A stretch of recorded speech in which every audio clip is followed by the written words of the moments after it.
Greetings everyone. Today we will start the new chapter of economics and the economy. First of all, when we start economics, we have to understand the meaning of economics. What is economics? Economics is a science. Economics is a science. अगर हम इसे English language में बोले तो एक science होती है. अगर डिक्शनरी मीनिंग ऑफ इकोनॉमिक्स करें तो पहले डिक्शनरी मीनिंग बता देती हूँ. It refers to that science which studies human activity relating to wealth. अभी इसको एक्सप्लेनेशन बाद में करेंगे. ये इसका मतलब होता है जो भी ह्यूमन एक्टिविटी में एंगेज होता है, कोई भी ह्यूमन बीइंग एक्टिविटी में किसी में भी एंगेज होता है which is relates to wealth, तो वो इकोनॉमिक्स के अंदर पढ़ा जाता है. Economics is that branch of knowledge in which those activities of human beings are studied, which they undertake to acquire scarce means of to satisfy their unlimited wants. That means एक कोई भी economy हो वहां पर एक problem जरूर होती है, स्कार्सिटी ऑफ रिसोर्सेज. कोई भी इकोनॉमी हो, चाहे वो कहीं पर भी हो, स्कार्सिटी ऑफ रिसोर्सेज रहेगा ही. रिसोर्सेज किसी के पास भी, अपने पास भी, किसी के पास भी पूरी तरीके से फुल्ली यूटिलाइज नहीं होते. फुल्ली मतलब पूरी तरीके से ज़्यादा नहीं होते हैं कि वो अपने आप को पूरी तरह से सेल्फ रिलायंस समझें कि हम अपने आप में आत्मनिर्भर हैं, हमें किसी चीज़ की ज़रूरत नहीं है. ऐसा कहीं नहीं होता है. तो इकोनॉमिक्स क्या है? It is that branch of knowledge in which those activities of human beings are studied. कौन सी एक्टिविटीज पढ़ी जाती हैं? विच दे अंडरटेक, जो करते हैं, इसलिए करते हैं, to acquire scarce means to satisfy their unlimited wants. यानी कि स्कार्स मीन्स जो उनके पास रिसोर्सेज की कमी है उसको वो किस तरीके से यूटिलाइज करते हैं in order to satisfy their unlimited wants. कैसे करते हैं? In order to satisfy their, क्योंकि wants are unlimited. 3 basic problems किसी भी इकोनॉमी के अंदर होती है. उससे पहले मैं आपको बेसिक प्रॉब्लम्स बता देती हूँ. अगर हम कोई भी बेसिक प्रॉब्लम्स की बात करें तो 3 प्रॉब्लम्स होती हैं कोई भी इकोनॉमी के अंदर. वो 3 प्रॉब्लम्स क्या होती हैं? सबसे पहली प्रॉब्लम होती है वांट्स आर अनलिमिटेड. ये हम आगे पढ़ेंगे बट मैं आपको यहाँ अभी बता रही हूँ. Wants are unlimited. Second problem is scarcity of resources.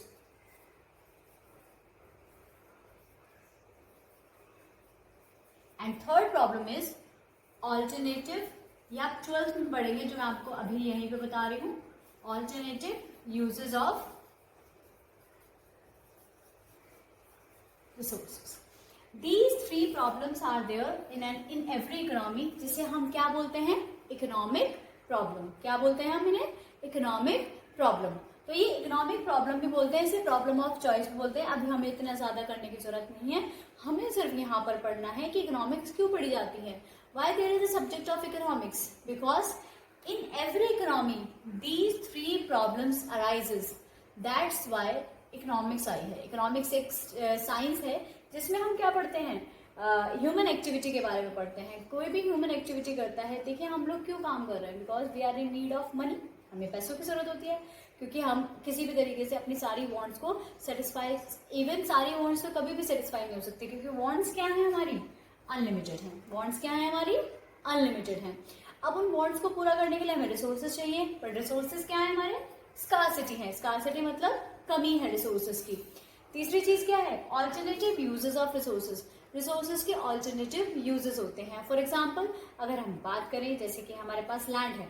अब लैंड पे हम फार्मिंग भी कर सकते हैं, बिल्डिंग भी बना सकते हैं, फैक्ट्री भी बना सकते हैं. तो एक लैंड के कितने सारे यूजेस हो गए. तो अब आपको सोचना पड़ेगा कि आपको किस चीज की जरूरत है, उसके हिसाब से आपको कैसे करना है. तो ये जो 3 प्रॉब्लम्स होती हैं इसको हम क्या बोलते हैं? Economic problem. इन्हीं इकोनॉमिक प्रॉब्लम की वजह से क्या होता है? इन्हीं इकोनॉमिक प्रॉब्लम की वजह से हमें क्या पढ़ना पड़ता है? इकोनॉमिक्स को पढ़ना पड़ता है. तो जहां मैंने ये लाइन लिखी है ना, it is that branch of knowledge in which those activities of human beings are studied. यानी कि वो एक्टिविटीज पढ़ी जाती हैं which they undertake to acquire the scarce means. scarce means मतलब जो रिसोर्सेस हमारे पास कमी है उनको किस तरीके से वो यूज करते हैं to satisfy their unlimited wants. तो मैंने आपको यही प्रॉब्लम बताई है ना. scarce means यानी कि जो जरूरत होती है वो scarce, अभी सब डीपली पढ़ाया जाएगा. तो इकोनॉमिक्स की डेफिनेशन समझ में आई कि ये it is that branch of knowledge in which those activities of human beings are studied which they undertake to acquire the scarce means to satisfy their unlimited wants. This is the meaning of economics. Now, अगर हम dictionary meaning की बात करें economics की, तो dictionary meaning क्या है? It refers to that science which studies human activity relating to the wealth, जो ह्यूमन एक्टिविटी को पढ़ता है रिलेटिंग टू वेल्थ. अब यहाँ पर जो वेल्थ है, जो टर्म इकोनॉमिक्स है, मैंने आपको बताया है कि ये रिलेटिंग टू वेल्थ होती है. अब जो इकोनॉमिक्स वर्ड है ये ओरिजिन आया है from the two Greek words oikos and nemein. अभी मैं आपको बताती हूँ कि ओइकोस एंड निमेन क्या होता है. देखिए, ये जो दो हैं oikos and the निमेन.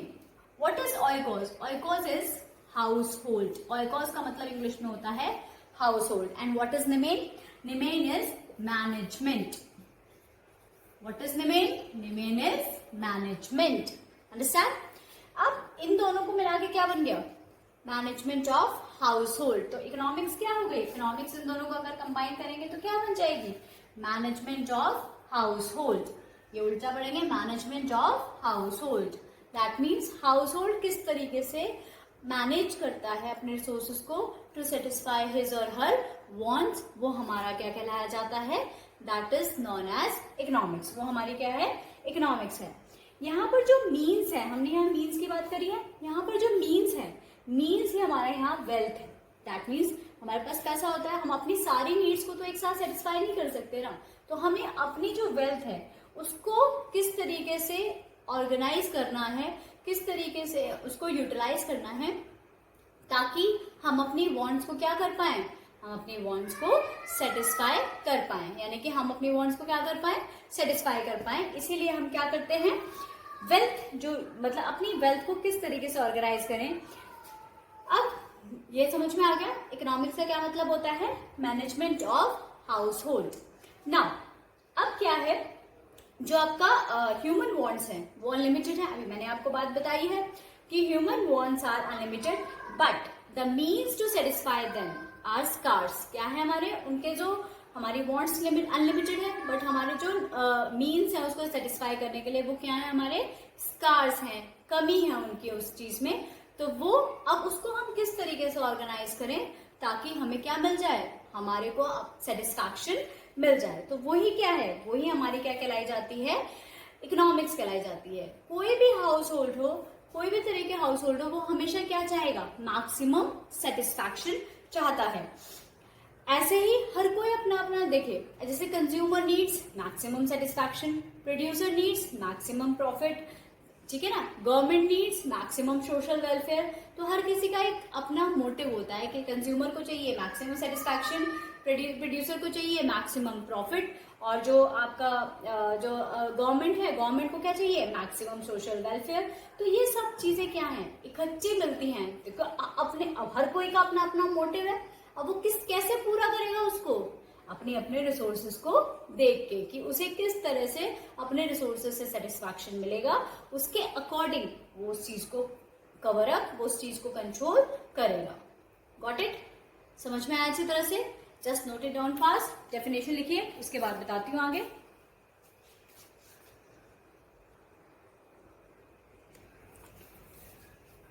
Now what is the definition of economics? अब इकोनॉमिक्स की क्या डेफिनेशन बनाइए? अभी मैंने बताया आपको कि कंज्यूमर को क्या चाहिए? Maximum profit, sorry maximum satisfaction. Producer को क्या चाहिए? Maximum profit. सोसाइटी को क्या चाहिए? Maximum social welfare. तो अब इनको अपने रिसोर्सेज को इस तरीके से यूटिलाइज करना है ताकि इन सबको ये सब चीजें मिल जाए. अगर हम माइक्रो पॉइंट ऑफ व्यू से देखें, मैक्रो पॉइंट ऑफ व्यू से देखें तो ओवरऑल गवर्नमेंट जो चाहिए होता है सोशल वेलफेयर. बट अगर हम यहाँ माइक्रो पॉइंट ऑफ व्यू से देखें तो अलग अलग सभी को अलग अलग चाहिए. तो अब इकोनॉमिक्स की एक डेफिनेशन बनती है, ये एक प्रॉपर डेफिनेशन है. Economics is a science of human behaviour concerned with the allocation of scarce means. That means how it allocates its scarce resources in such a manner that consumers can maximize their satisfaction. पहला point clear हुआ? Consumer अपना कैसे satisfaction कर सकते हैं. Producers can maximise their profits. Producer को now अब हम बात करते हैं स्कार्सिटी एंड चॉइस की. It is the very essence of economics. Essence मतलब जानते हो एसेंस का मतलब क्या होता है? वनीला एसेंस जानते हो? वनीला एसेंस केक में डल जाता है तो उसका टेस्ट ही चेंज हो जाता है। तो क्या है essence? It means most important part. अगर ये ना हो तो इकोनॉमिक्स की जरूरत ही नहीं है। अगर स्कार्सिटी एंड चॉइस ना हो ना तो इकोनॉमिक्स किस बात की? क्यों पढ़ रहे हैं हम इकोनॉमिक्स? नहीं पढ़ेंगे, कोई सब्जेक्ट ही नहीं होता इकोनॉमिक्स। इकोनॉमिक्स है ही क्यों? क्योंकि यहाँ पर क्या आता है? स्कार्सिटी एंड चॉइस, यानी कि दो चीजें होती हैं, scarcity and choice. Imagine yourself that you are the richest person in the world. आप ये सोच के चलिए कि आप रिचेस्ट पर्सन है, और आप अगर ये सोचते हैं कि आप रिचेस्ट पर्सन है तो मैं सारी अपनी विशेस को पूरा कर सकता हूँ। No, never. क्योंकि आपकी जो वॉन्ट्स हैं वो अनलिमिटेड ही होती हैं। आप कुछ चीजें ऐसी होती हैं कि आप पैसों से या किसी चीज से नहीं खरीद पाते हैं। तो वॉन्ट्स में कुछ भी आ सकता है, हैप्पीनेस आ सकती है, और कुछ भी चीजें हैं जो आप नहीं खरीद सकते, कोई भी चीजें हैं। तो वॉन्ट्स हमारी अनलिमिटेड होती हैं, रिसोर्सेज हमारे स्कार्स होते हैं। तो if we imagine that we are the richest person, I am the richest person in the world, और मैं सोचूं कि मैं अपनी नीड सारी फुलफिल कर लूंगी, नो, ये पॉसिबल नहीं होता है। तो ये क्यों नहीं पॉसिबल होता है? Because there is scarcity of resources. Now what does the scarcity mean? Scarcity का मतलब क्या होता है? स्कार्सिटी का मतलब होता है when demand is more than supply. Economics के टर्म में है इसकी, बट मैं इंग्लिश टर्म में अगर स्कार्सिटी का मतलब बताऊं तो कमी। दैट मीन्स स्कार्सिटी का मतलब होता है when what you have is less then what you wish. That means जो आपके पास है वो कम है जितना आप चाहते हो, तो वो क्या होती है? स्कार्सिटी होती है। उसे क्या कहते हैं? स्कार्सिटी कहते हैं, क्योंकि आपके पास कम है और आप ज्यादा चाहते हो, तो that is known as scarcity. तो scarcity implies a situation when supply of resources is less than demand. Demand ज्यादा है, यानी कि आपको चाहिए ज्यादा, और उसकी सप्लाई क्या है? कम है, तो वो क्या कहलाई जाएगी? स्कार्सिटी। उसे क्या कहते हैं? स्कार्सिटी। अब व्हाट इज चॉइस? क्या है choice? What is choice? Choice is the outcome of scarcity. क्या है? Choice is the outcome of scarcity. Outcome मतलब रिजल्ट है, क्योंकि जब रिसोर्सेज की कमी होती है तभी तो चूज करना पड़ता है। आप फोन लेने गए, ठीक है, आपके पॉकेट में 10,000 रुपीज है। अब आप फोन को क्या करोगे? फोन की तो वेराइटीज बहुत सारी है, बट आपके पास रिसोर्सेज क्या है? लिमिटेड है। आपके पास रिसोर्सेज क्या है? लिमिटेड है। That means you have only 10,000 rupees. अब उस 10,000 रुपए में आपको एक फोन खरीदना है, तो आप क्या करोगे? आपको चूज करना पड़ेगा कि इस 10,000 रुपीज में से कौन सा फोन आएगा जो आपकी जरूरत को पूरा कर सके। आप उसमें इंटरनेट देखोगे, रैम देखोगे, जो कुछ भी आपको देखना होता है वो देखोगे, बट आपके पास रिसोर्सेज क्या है? लिमिटेड है। तो स्कार्सिटी की वजह से क्या है? चॉइस है, ठीक है। जो अभी मैंने आपको अभी बताया था कि प्रॉब्लम इकोनॉमिक प्रॉब्लम 3, तो उसको प्रॉब्लम ऑफ चॉइस भी कहा जाता था। क्यों कहा जाता था? क्योंकि उसकी वजह से हमें क्या करना पड़ता है? चूज करना पड़ता है। तो जो चॉइस है, choice is the outcome of the scarcity. That means choice emerge कब होती है? When there is limited resources. जैसे अभी आपको मैंने बात बताई कि चॉइस इमर्ज कब होती है? When there is limited resources. जैसे मैंने आपको एग्जांपल से समझाया कि कहां पर चॉइस अराइज हो रही है? जब आपके पास क्या है? लिमिटेड रिसोर्सेज है, तब आपकी चॉइस अराइज होती है। अब जो आपकी बात करें कि जो चॉइस क्यों आती है? चॉइस क्यों आती है? प्रॉब्लम ऑफ चॉइस क्यों आती है? Because resources are scarce. Resources क्या है? स्कार्स हैं, and there is alternative uses of resources. Alternative uses of resources. That way resources are scarce. पहली प्रॉब्लम कि रिसोर्सेज की कमी है, और अगर रिसोर्सेज है भी तो उसके ऑल्टरनेटिव यूजेस है। नाउ अगर हम इसका कंक्लूजन निकालें, अब हमने स्कार्सिटी पढ़ ली, चॉइस पढ़ ली, अब हम इसका अगर कंक्लूजन निकालते हैं तो what conclude it? First conclusion है scarcity causes choice. Yes, scarcity की वजह से क्या आती है? चॉइस आती है। चॉइस किसका कारण है? स्कार्सिटी का। स्कार्सिटी की वजह से ही चॉइस आती है, और choice implies decision making. Choice से हमें क्या करना पड़ता है? डिसीजन लेना पड़ता है। चॉइस का मतलब ही क्या है? Decision making.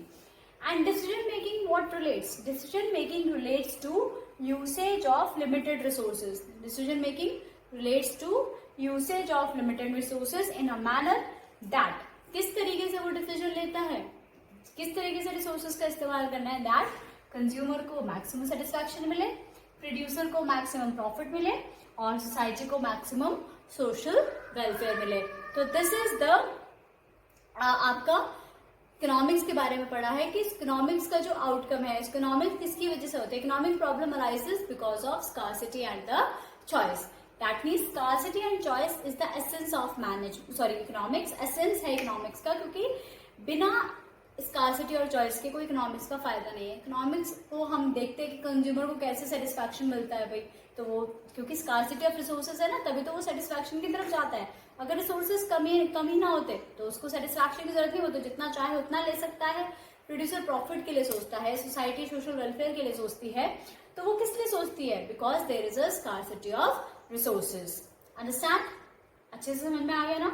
तो आज के लिए इतना ही है बेटा, इसको अच्छे से पढ़ना। I will give you the assignment, provide you assignment for this, तो अच्छे से पढ़ना। Yes, good bye.